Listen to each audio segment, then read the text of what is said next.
Циклус едукативни емисии кои ќе ги опфатат основните начала за безбедноста на храна и храна на животни, општи и посебни хигиенски барања за храната со цел високо ниво на заштита на здравјето на потрошувачите во однос на храната.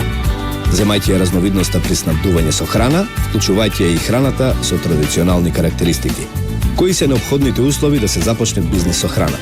Означување, рекламирање и презентирање на храна и многу друго во Безбедна храна, здрава иднина. Со Светлана Коларич.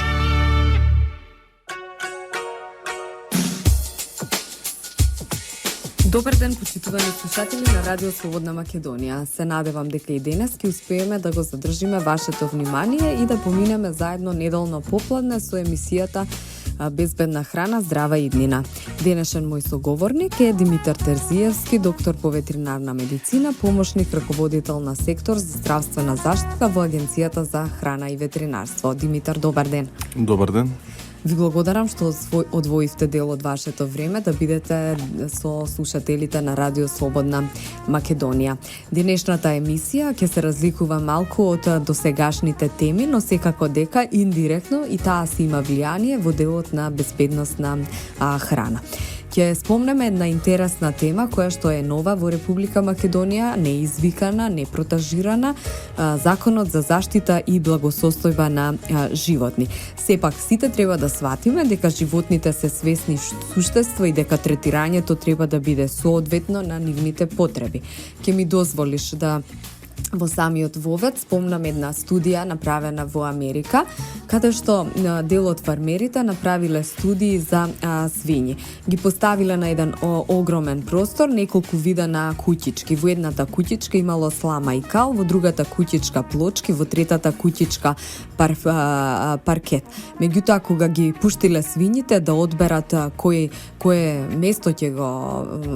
место ќе легнат, ја одбрале онаа куќичка со слама и кал. Секако дека тоа е можеби и нивен дом, и ние, нели, кога ги правиме од гледувалиштата, нема да ги направиме од плочки, нема да ги направиме со паркет, но секако дека треба да обезбедиме соодветни услови и да обезбедиме соодветен третман на пред се фармските животни. Најпрво би оделе со општите одредби од Законот за благосостојба и постапување со животни. Повелете. Значи, прво да ви се заблагодарам за тоа што ме поканивте да учествувам во вашата емисија. Како прво, јас имам коментар на ова што го кажавте во однос на студијата во Америка. Согласно нашиот закон, исто така, имаме утврдено тие 5 слободи на животните. Една од тие 5 слободи на животните да им се овозможи нормално однесување. Значи, за секој вид на животни си имаат нормални етолошки потреби и согласно видот барат и таков начин на одгледување. Како што истакнав, во законот се утврдени тие 5 слободи кои целиот текст на законот треба да ги заштити животните. Како прво, животните да не се изложени на глад и жет, животните да се заштитени од неудобност и да се сместени во средина соодветна на нивниот вид, да се заштитени од болка, повреда или болест, да им е возможено нормално однесување и да не се изложени на страф и вознемиреност.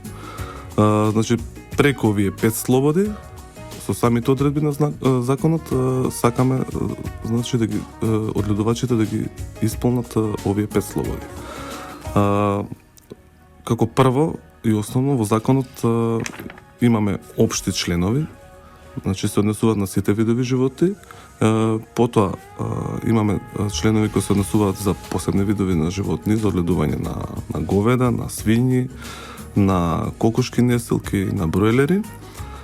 Со законот се утврдува материја која се однесува на заштита на животните држани за експериментални цели, заштита на животните за време на превоз и заштита на животните за време на колење во кланици или за време на колење. Освен тоа, имаме одредени забранети работи кои се утврдени во општите членови. Значи, како прво и основно е забрането е предизвикување на болка, патење и повреди и сурово и хумано однесување кон животните. При изготвување на законот беа вклучени и доста експерти во областа и консултирани странски експерти, дел се, значи законот не е потполно согласен со европската легислатива, која се однесува на благосостојба на животните, но имаме и свои национални одредби. Во националните одредби главно се вметнати делот за домашни миленици и делот за бездомните животни. Главно е да се истакне дека во забранетите одредби се борбите со потикнување, одржување, рекламирање на борби со кучиња. Забрането е држање и одгледување на животни кои се држат исклучиво за производство на крзно, кожа, пердови. Забрането е одржување на циркуски представи и држање на животни за таа намена, како и забрането е држање, односно условување на животни на работа кои ga надминува нивниот физиолошки капацитет. Да одиме прво со посебните барања за фармските животни и јас во следна емисија би викнала соодветен експерт каде што држењето или благосостојбата на фармските животни ќе ја поврземе со храната, односно со суровината пред нели месо, млеко, која што би можела да биде изменета поради несоодветно чување, одгледување, тепање, малтретирање, различен превоз и сето она што би се случило негативно врз здравјето на животното би одело индиректно да се имплицира врз безбедност на храна, но тоа би било секако за друга емисија. Да ги спомнеме посебните барања за фармските животни кои што ги одгледуваат нашите во Република Македонија. Значи, делот посебни одредби за благосостојба на животните ни е комплетно превземен од европската легислатива, а тоа се однесува на држање на говедата со акцент на телињата, држање на свињите, на кокошките, неселки и на пилињата за производство на месо, кои се општо познати како бройлери. Значи, тие директиви се транспонирани во нашето национално законодавство, односно дел во законот, дел во соодветниот подзаконски акт. Меѓутоа имаме одредени мерки кои се пропишани, кои се национални и кои се превземени дел од препораките на Европската комисија, односно Советот на Европа. Агенцијата за храна и ветеринарство во моментот врши контроли на живинарските фарми, значи за сите одгледувачи на живина, на кокошки неселки и им го одредува максималниот капацитет согласно нашиот правилник, односно согласно европското законодавство. Треба да истакнеме дека се уште кај нас дозволено е држање на кокошки во основен кафезен систем. А во Европа е? Во Европа веќе од 2012 година забранет основниот кафезен систем. Значи да нема забуна, треба да појасниме дека се уште ќе биде дозволено држање на животни во кафези. Меѓутоа тоа треба да биде подобрен кафезен систем. Тоа подразбира поголеми кафези кои внатре во самиот кафез имаат одредена опрема, како што е гнездо, како што се гранки, каде што може кокошката да застане како птица, каде што има простор каде што таа може да ги исполни своето нормално однесување, односно го викаме простор за претање, за гребење. Тоа ќе стапи на сила од 5 години, значи остануваат уште 4 години одгледувачите на живина во Република Македонија да ги исфрлат кафезните системи. Согласно нашите контроли на терен, утврдивме дека скоро 95% од одгледувачите ги држат во основен кафезен систем. И тоа ќе биде голем предизвик за живинарскиот сектор во иднина за да може да пристапи кон смена на овие основни кафези со подобрен кафезен систем. Секако дозволено и слободното држање на живината, ние го препознаваме, тоа се вика како алтернативен систем. Тоа подразбира држање на живината во штала, во затворен простор, или и плюс да има и испуст во надворешна средина. И исто така има и органско производство. Тоа во пракса потрошувачите можат да го забележат и во маркетите кои ги купуваат јајцата. На самите јајца ако видат код тројка, значи во случајов 3МК, значи дека животните, односно јајцата се добиени од кокошки кои се држани во кафезен систем. Ако видат двојка, тие се држани во штала, односно во затворен простор на под, не во кафез, кои немаат пристап кон надворешна средина. Ако е единица, имаат пристап кон надворешна средица, а ако е 0 МК, да речеме, тоа е јајце и во слободен систем и плюс е органски држано, значи со храната со органска храна, тоа е тоа органско јајце. Значи дека нашите потрошувачи секој ќе може преку едно јајце да види точно од каков вид на фарма потекнува. Не можам да ја скриам радоста дека еве Република Македонија значи доби одговор на барање од Европската Унија дека веќе може да извезуваме јајца во Европа.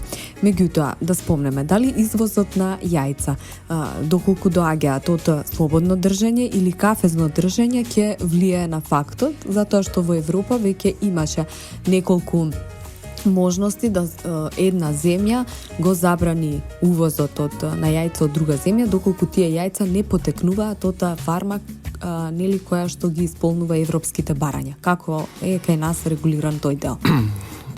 Значи, сепак е оставено на потрошувачите да видат какво јајце купуваат. Да речеме во западноевропските земји, каде што и стандардот е повисок нормално, граѓаните купуваат јајца од слободен систем. Значи автоматски кога ќе видат тројка на јајцето, тие воопшто не го купуваат. Значи самиот пазар го наметнува тоа, дали ќе се продаваат или не. Али согласно, не можам да навлагам согласно националното законодавство на земјите членки на Европската Унија, како тоа е регулирано, дали тие воопшто може да забранат јајца од кафезен систем, бидејќи кај нас не е забрането, а не е ни во Европа забрането држање во тие подобрени кафезни системи. Сепак се остава на потрошувачот да се одлучи дали ќе го купи воопшто тоа јајце или дали ќе купи јајце од кокошки кои се држани во слободен систем. После рекламите повторно сме во студиото на Радио Слободна Македонија. Република Македонија е во од со европското законодавство, од тука и носењето на законот за заштита и благосостојба на животни. Ги спомнавме посебните одредби за одгледување на фармски животни, се задржавме на одгледувањето на живина. Би било добро до нашите слушатели да слушнат и во однос на посебните барања за одгледување на бройлерите, од кои што го добиваме и месото за исхрана, понатаму говедата, телињата, овците и свињите. Повели, Димитар. Новина во нашето законодавство е ги воведуваме мерките, но се транспонираме директивата за заштита на бройлерите, односно на пилињата кои се држа за производство на месо. Во моментот во Република Македонија нема многу одгледувачи на бройлери, меѓутоа сето тоа ќе биде регулирано во еден правилник кој во моментот е во фаза на усвојување во Секретаријатот за законодавство. Тука ќе бидат точно утврдени површините, условите, како треба да се држат бройлерите. Знаеме дека бройлерите се оние пилиња што се чуваат за месо и животниот век под наводници им е краток и затоа треба да се чуваат соодветно. Се чуваат од прилика 40, зависи од технологијата на производство, се чуваат од прилика 42 дена, каде што треба нагло да добијат некоја килажа. Затоа на некој начин е компрометирана и благосостојбата на животните, затоа го утврдуваме. Сето тоа ќе биде следено со мониторинг во самите кланици. Значи во самата кланица при колењето ќе се гледа дали на фармата условите за држање на животните биле добри. Ветеринарниот инспектор кој е присутен во кланицата ќе го гледа тој пододерматидис, односно по самите нози и градната коска на животното може да се види дали биле чувани во соодветни услови и доколку тоа не било добро, тој ќе го алармира ветеринарот кој е одговорен за одгледувалиштето, за да може да одгледувачот да преземе соодветни мерки. Освен бройлерите, значи во правилникот за условите и начините за заштита на фармските животни се пропишани услови и за заштита на говедата, односно со акцент на поконкретни мерки има на телињата. Има одредени услови кои треба да ги запазат одгледувачите на телиња. Еве, би кажале неколку, да речеме, дека телиња постари од 8 недели не треба да се држат индивидуално, не треба да се држат ни врзани.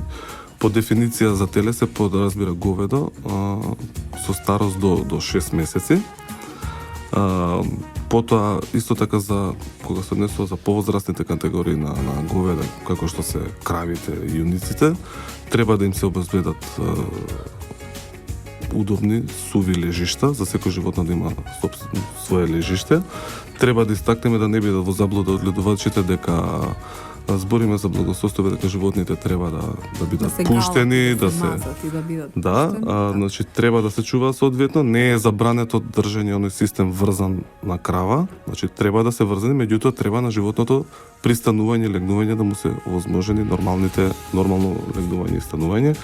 Треба да се има договор со ветеринарно друштво, да бидат во контакт со ветеринар, доколку забележат било каква промена во однесувањето и во здравствената состојба на животните од сите видови животни, треба веднаш да алармираат ветеринар, да повикаат ветеринарна помош, не само да аспект на заштита на животното, него и на заштита на луѓето. Значи, доколку има некакви промени во здравствената состојба, секогаш се сомневаме на појава на некоја болест, па дури и на болест која се пренесува, која може да се пренесе од животните на луѓето. Во наредниот период истакнав дека Агенцијата за храна и ветеринарство во моментот прави контроли на живинарските фарми, одредува максимални капацитети. Значи, да кажеме пластично, значи секоја кокошка во кафезот, во основниот кафез треба да има на располагање најмалку 550 см квадратни и хранилка во должина од 10 см. Врз основа на ова ќе се одреди на секоја фарма максимален капацитет. Во периодот кој следува одлучивме, односно во фаза на подготовка сме на соодветни контролни листи и информирање на официјалните ветеринари и нивна обука да го извршат и на свињарските фарми. Значи таму ќе се одредува исто така максимален капацитет. Знаеме дека во свињарските фарми имаме неколку сегменти на производство, значи држење на назимките и маторици. Новини во законот и во правилникот е тоа дека спрасните назимки и маторици мора да се држат групно од моментот кога ќе се констатира нивната бременост. Значи дозволено е она класично држење во преклештени во боксови само 4 недели. Кога ќе се констатира нивната бременост, тие мора да се држат групно и во држење групно и на товлениците каде што е товот и во групното држење мора да им се обезбеди материјал за манипулација. Исто така да ги потсетам одгледувачите на свињи дека ни ова не е ништо спектакуларно, да си мисля дека треба таму некакви пластики, некакви играчки, топки да им ставаат на животните. Истакнуваме дека не ни треба да е од вештачки материјал. Материјал за манипулација треба да е од природен материјал. Најдобро е да се користи слама, меѓутоа знаеме дека технологијата на производство од водите за дренажа во свињарските фарми не го дозволува тоа. Согласно нашата искуство и консултација со странските експерти, увидовме дека тоа може да биде едно обично дрво врзано на ланец во боксот, каде што ќе може да ги задоволат тие етолошки потреби животните, односно свињите, односно да има материјал за манипулација. Со ова се намалува канибализмот, значи се намалува канибализмот и борбите помеѓу самите животни во боксот. Во секој случај, добро е да спомнеме дека целото европско законодавство е направено од една основа, цврста основа, која што е базирана на долготрајни научни студии и научни публикации.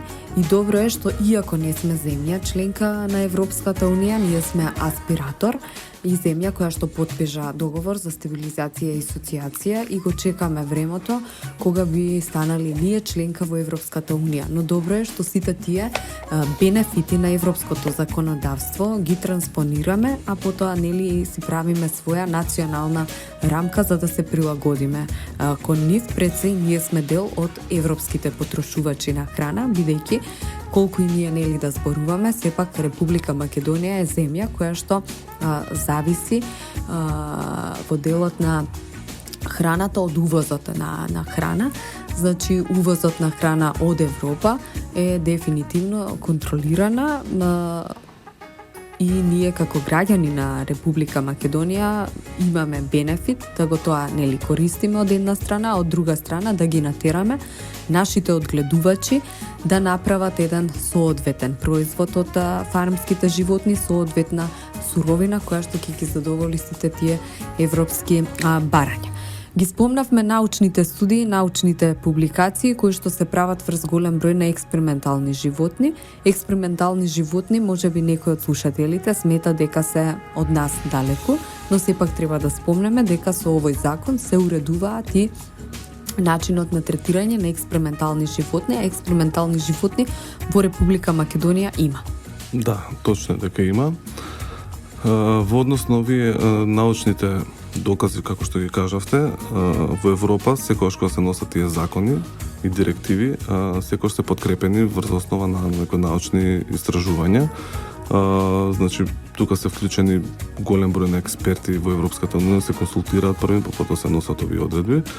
Во таа насока и обврскани согласно оваа директива сега што ја спомнавте за заштита на експериментални животни, да формираме комисија за благосостојба на животните. Значи, согласно таа директива, специјално треба да има национален совет во тој поглед. Ние увидовме дека сме мала земја, дека специјално само за експериментални животни, бидејќи нема многу одгледувачи, е тешко да формираме таква комисија, меѓутоа согласно законот ќе се однесува на сите аспекти на благосостојбата на животните. Значи ќе ги опфаќа и фармските животни, и превозот на животни, и колење на животните, и домашните миленици. Таа комисија ќе биде некој вид на советодавно тело на агенцијата, каде што ќе членуваат и луѓе, односно вработени од редовите на агенцијата и истакнати научници од редовите од областа на благосостојбата на животните, како ќе има и член од невладините организации за заштита на животните. Во однос на експерименталните животни имаме неколку институции кои сме ги одобриле во Република Македонија, тоа се малку. Значи, за мала бројка, не може да се неспоредливо со другите земји колку се држат животни, најчесто се држат стаорци, глувци и има институција што држи неколку зајци за извршување на пироген тест за физиолошките раствори, за инфузиони раствори. Сите тие експерименти се одобрени од наша страна, значи има и постапка на одобрување на тие, се нарекуваат проекти и има рок, значи се одобрува проектот и се следи од страна на агенцијата, од страна на официјален ветеринар, дали тој се извршува правилно или не, или дали е загрозена или не е благосостојбата на животните. Ќе се вратиме после рекламите повторно во студиото да слушнеме во кои институции се наоѓаат експериментални животни. Да. Спомнавме за експериментални животни, во кои институции се експерименталните животни и како се одобрени од Агенцијата за храна и ветеринарство, дали треба да биде одобрени нивниот увоз, здравствен статус, понатаму третирањето со нив и слично. Секако, значи сето тоа е строго утврдено во прописите, ние го контролираме. Значи едната институција на природно-математичкиот факултет, едната е на медицинскиот факултет и едната е на Институтот за јавно здравје. Значи во постојана координација сме со професорите, со одговорните лица, со телата за благосостојба што се во нивните институции и редовно се вршат оние контроли во аспект на благосостојбата, во аспект на одобрување на проектите, извршување на проектите. Сигурно дека нема да биде целина доколку не го спомнеме и условите за превоз на животни, секако дека транспортот е многу значајна карика при превезување на животни, без разлика дали животните се транспортираат при увоз или се транспортираат во различни подрачни епизодиолошки единици, значи при продажба, при носење на сточни пазари, при носење во кланица и слично. Кои услови треба да ги исполнуваат превозниците и дали превозниците подлегнуваат на регистрација? Значи, во изминатите неколку години Агенцијата за храна и ветеринарство интензивно вршеше обуки на официјалните ветеринари и аналитика на теренот, значи правење на соодветна стратегија за соодветна постапка на одобрување на превозниците. Во таа постапка вклучивме добри меѓународни експерти во таа област. Во фаза сме на подготовка на стратегија и подготовка на подзаконски акт. Имаме еден подзаконски акт, значи заштита на животните за време на превоз кој е на сила. Меѓутоа, за да комплетно да спроведеме постапката како што е тоа наложено од Европската унија, треба да воведеме и одредена обука за превозниците. Тоа брзо ќе се случи, значи брзо и правилникот планираме да го донесеме на сила и до крајот на годината да закружиме целата постапка на регистрација и одобрување на превозниците. Истакнувам дека не треба да ги плаши превозниците дека тоа ќе биде кузне какво комплицирано одобрување, ќе треба минималните услови да ги задоволат. Увидовме дека превозот на животни во Република Македонија се врши на кратки патувања. Истакнуваме дека доколку согласно законот, доколку сам ги превезуваш своите животни до 50 км во еден правец, не ти треба никакво одобрување, само треба да си согласен со општите членови на законот. Што значи тоа? Значи животното да не може да се повреди, да му е удобно, да е заштитено неповолни, ако врне снег, треба да биде тоа покриено нормално и животното треба да си е пропратено со соодветната документација, тоа е сертификат за здравствена состојба. Доколку се врши превоз на животни во комерцијални цели, подложи, значи физичкото или правното лице подложи на одобрување, класично одобрување, а тоа се однесува на дестинации подолги од 65 км во еден правец, а пократко од 8 часа. Исто така, напоменувам дека тие превозници ќе треба да поминат соодветна обука која планираме да спроведеме преку овластен субјект. Ке имаме, значи, овластен субјект кој ќе спроведува обуката врз основа на положен испит кој нема да биде прекомплициран. Ќе ги одобруваме превозниците. Напоменувам дека не се одобруваат превозните средства како што се оние за долги патувања. Значи ќе мора пак да имаат оние минимални услови, да имаат утоварна рампа, како прво и основно, таа да има соодветен нагиб. Значи агол, да може животното нормално да се качи во камионот и таа да има странична заштита. При качување да не даде до повреда на животното, многу е просто. Во секој случај доколку се повреди животното, нема да биде добро ни за животното и за неговата благосостојба, нема да биде добро ни за превозникот, односно продавачот. Просто ќе падне цената на животното нормално. Ако скрши нога, тоа животно ја губи вредноста. Од тој аспект ако тргнеме, да не збориме од аспект на благосостојба на животните.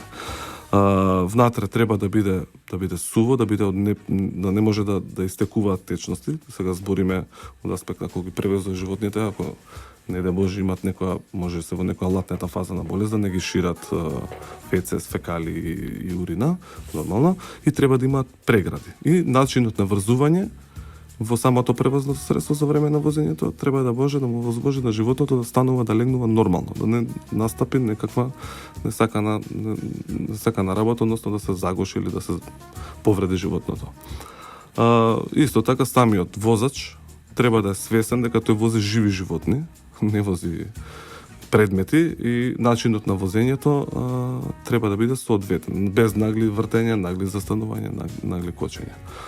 Во однос на долгите патувања, тие се сите оние патувања од 8 часа па нагоре.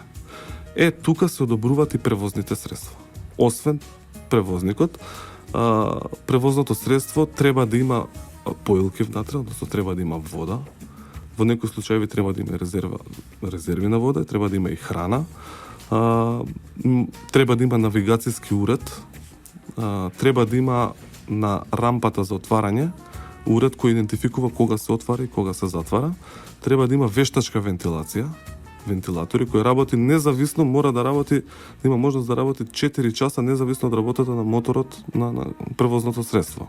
Значи такви некои детали се опишани во правилникот за заштита на животните за време на превоз и согласно тоа ние ќе ги одобруваме превозниците. Согласно нашите искуства во Република Македонија нема многу превозници за долги патувања, најчесто ќе бидат оние за внатрешен промеј, што викаме, за што се движат во рамките на Република Македонија. Како е прифатено целиот, да кажам, прво законот за заштита и благосостојба на животни од страна на сточарите во Република Македонија, имајќи го во предвид фактот дека сепак во Република Македонија се уште имаме ситни одгледувачи на фармски животни.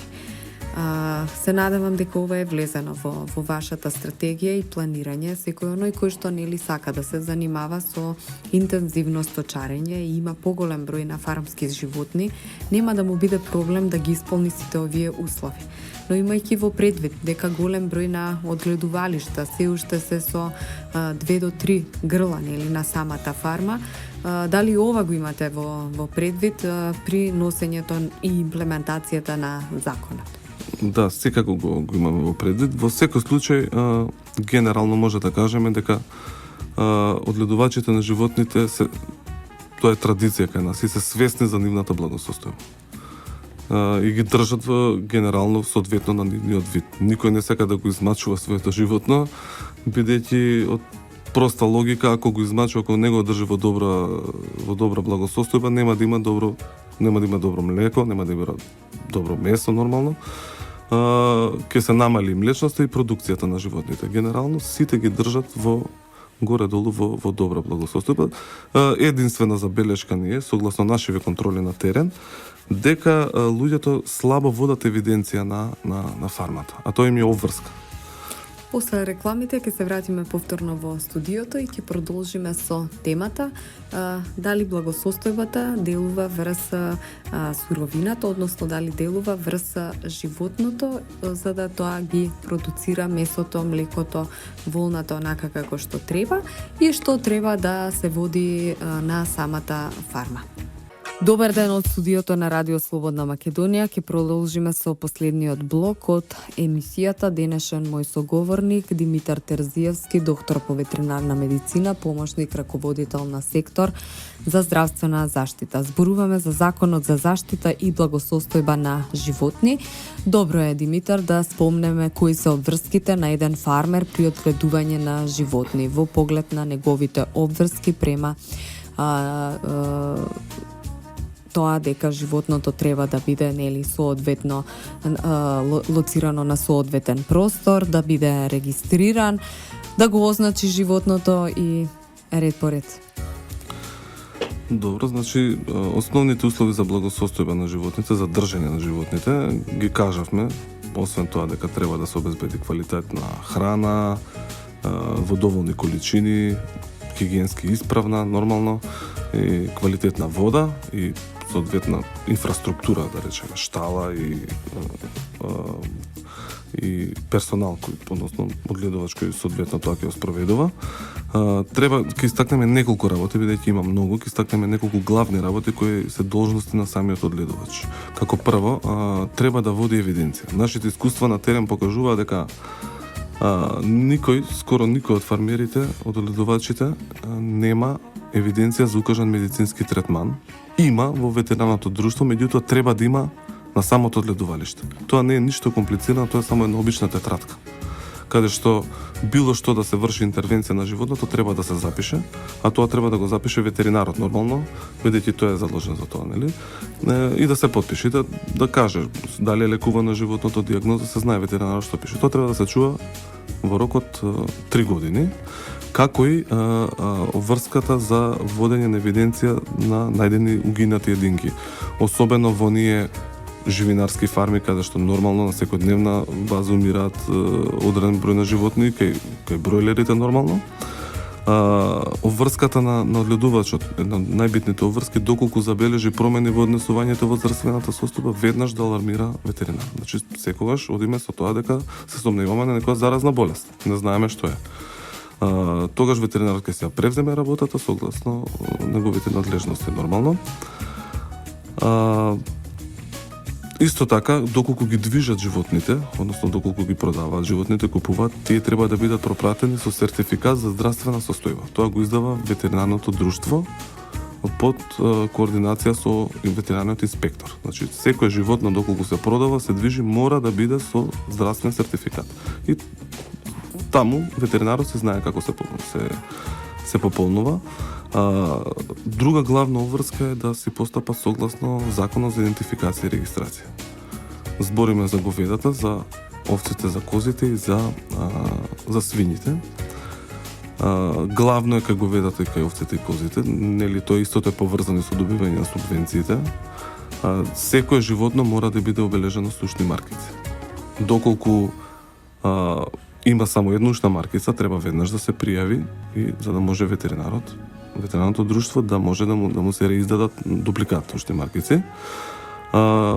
Роковите за пријавување се знае од секоја продажба, купување, носење во кланица и така натака е 7 дена. Значи мора во рок од 7 дена да пријави до ветеринарното друштво, кој потоа пак има врска да го внесе тоа во ветеринарно-информативниот систем. Тоа би го истакнал за сега како главни некои врски на одгледувачите, меѓутоа сите и добро ги знаат, бидејќи ова не е од вчера, неколку години наназад Агенцијата за храна и ветеринарство активно работи на имплементација на законите од својата област. И при крај на самата емисија, добро е да ја спомнеме новата кампања во која што ќе учествува Агенцијата за храна и ветеринарство и пред се Република Македонија со иницијатива на Светската организација за здравствена заштита на животни или кратко кажано ОИЕ. Со тоа едно кратко резиме дека со Законот за заштита и благосостојба на животни се спомнуваат нели и кучињата и со тоа би дале и можеби еден краток вовед за емисијата која што ја планираме следната недела, односно емисијата на 24 јануари. Повели. Сакаме да истакнеме дека во првата половина на 2016 година Агенцијата за храна и ветеринарство се приклучува кон кампањата на ОИЕ, Светската организација за здравствена заштита на животните, која има една уедначена кампања за сите земји од Западниот Балкан, меѓу кои е Македонија. Значи, неколку години наназад, ние активно работиме на таа проблематика и сме во координација с сите земји од Западен Балкан и добро соработуваме. Оваа организација ОИЕ тоа го препозна и го виде, дека ние стварно активно работиме, дека сакаме дека имаме, генерално сите имаме ист проблемот со бездомните животни и со неодговорното сопствеништво, ние е голем, поготово и во Република Македонија па и земјите од соседството. Граѓаните ќе бидат запознаени навремено преку медиумите, кога ќе почнеме оваа кампања. Ќе биде многу интересна, ќе има неколку компоненти, ќе има и трибини, ќе има и едукација на најмладата популација, бидејќи тоа ни е таргет, тоа ни е целта да ги едуцираме децата, за да имаме воиднина резултати. Крајната цел е намалување на бројот на бездомни животни, бидејќи се знае, местото на секој домашен миленик му е во домот, покрај човекот. Значи, кучето е најдобар човеков пријател. Не треба тоа да биде на улиците, бидејќи како прво и представува опасност према граѓаните од аспект на каснување, на пренесување на заразни болести и така натака, а од друг аспект и неговата благосостојба е загрозена. Значи, постои ризик од повреда на животното, од неквалитетен живот, од немање на храна, од неповолни временски услови и така натака. Затоа сакаме поактивно да се вклучиме и апелираме да, како прво, одгледувачите на животни да бидат одговорни собственици, да ги идентификуваат своите животни со микрочип, редовно да ги вакцинираат, доколку забележат некакви промени во однесување, како што рековме, нарушена здравствена состојба, да се ги однесат на ветеринар.